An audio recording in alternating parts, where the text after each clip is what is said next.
Well, you know what? I think that because I read so much, we all do. We read so many different polls coming from so many different places, it's hard to make heads or tails of what am I actually supposed to believe.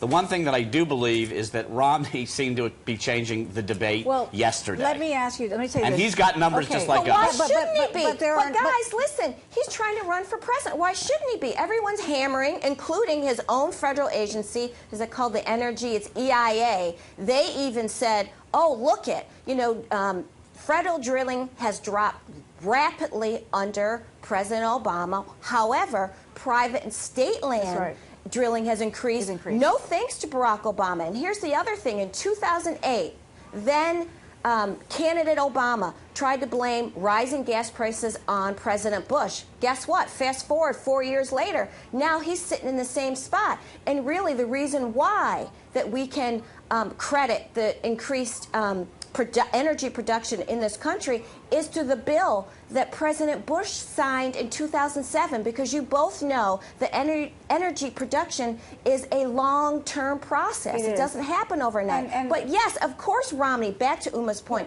of course Romney should be pivoting to energy. Why not? Everybody else is, and the true facts are coming out. So let's focus on what the true facts are. And also, I believe, with this president's record on energy production. I believe on it. Either Fox News poll recently or another one just recently said that even if it's not completely accurate that a president is responsible for gasoline prices going up or down, the fact is, as this continues and goes through the summer, if gasoline ends up becoming $5, $6 a gallon, then the country is more likely to blame the president. Well, of course, no matter what, they will blame the president. Just like we're going to draw, the whole contraceptive device is going to be driven in a way that is not necessarily what it actually is.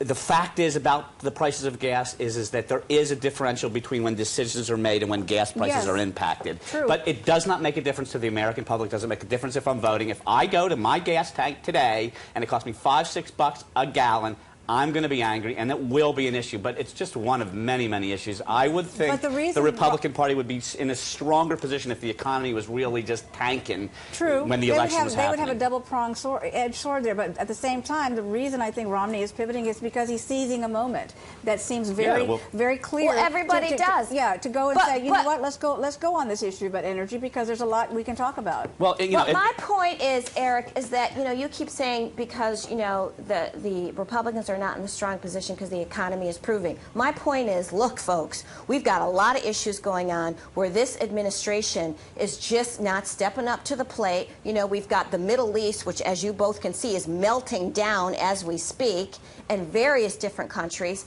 Again, his energy policy and Obamacare. And yes, the economy is slightly improving, but I don't call 8.3% something that we should be jumping joy about. Well, I would, if I was running for office, I'd call it a step in the right direction and leave it at that.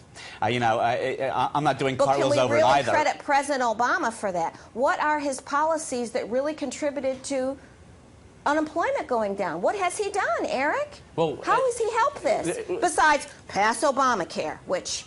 what has he done that has been so wonderful these past 3 years? Well, she just cracks me up. Don't attack me. Come on, let me talk. She's talking like a lawyer, though. She is. God, I don't want to go to court with you. She's a hotshot lawyer. So I love her, and she's screaming at me. Every week. I love you too, Eric. I know you do. Look, I think that, you take the issue. The big question is going to be, really, at the end of the day, because we can pick a lot of different issues that you can critique the president on, and, I can have a counter-critique on, who will run a better campaign when the Republicans have their candidate? Who is going to reach a variety of blocks of voters in ways that Obama did to get elected the last time? Will the Republicans have a strong enough candidate to go up against him? And all I'm saying about the economy is it certainly would have helped the Republicans' cause or made it real easy.